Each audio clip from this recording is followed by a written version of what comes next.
Hi, this is Dean from Worldwide Trekking, and we're talking about our trips in southern Utah today.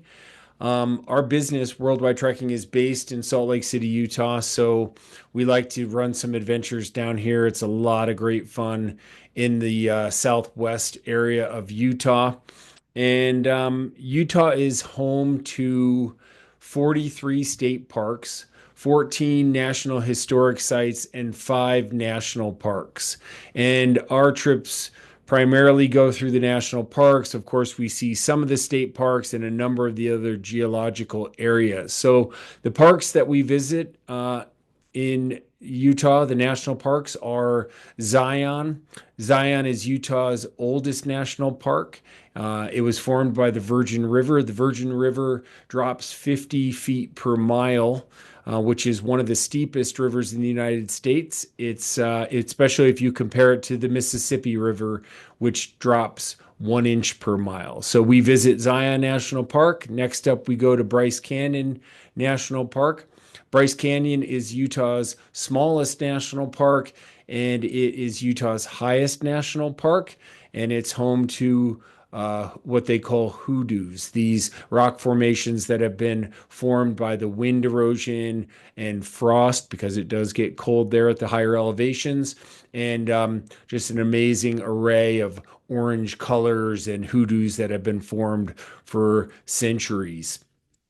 The next park we visit is the Capitol Reef National Park. Capitol Reef National Park is Utah's newest national park, and it is in a section that is what's called the Water Pocket Fold. It's over 100 miles of basically a wrinkle in the Earth's crust. So it was named Capitol Reef because the Navajo sandstone domes that are in Capitol Reef resemble the U.S. Capitol, and the reef they saw as a barrier, like a reef in the ocean, a barrier that made it hard to get through when they were coming from the east to the west.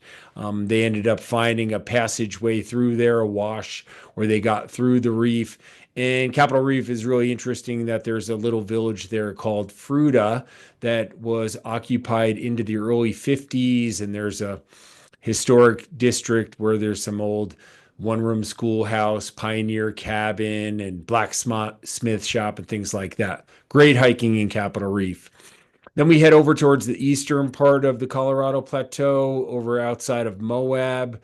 We base out of the town of Moab, and we visit Arches National Park. Arches National Park is one of Utah's most popular national parks, and it is home to more than 2,000 natural arches that we can go and see. Some of them, obviously, we can't see 2,000 of them in a day, but we see some of the most famous ones and some of the really spectacular arches in the national park there. Lastly, we go over to the Canyonlands National Park. Canyonlands National Park is Utah's largest national park, and it's a very unique in the fact that it's made up of three primary huge districts. So you have the Island in the Sky area of Canyonlands National Park, you have the Maze District of Canyonlands National Park, and you have the Needles District of Canyonlands National Park. It is a large national park, and those areas are divided up between they're kind of separated by the rivers. So you have the Green River coming down and the Colorado River coming down. And when you're in the national park, you cannot get from one district to the other. So you could never drive from the maze over into the Island in the Sky, or from the Island in the Sky down into the Needles District.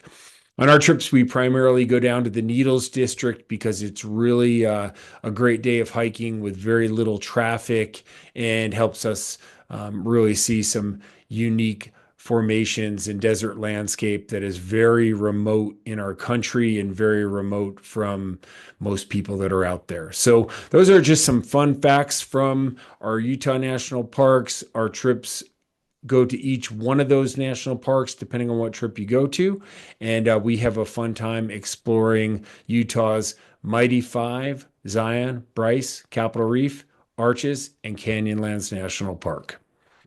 Thanks for watching. Like, comment, and subscribe, and contact us if you have any questions. We're always happy to help.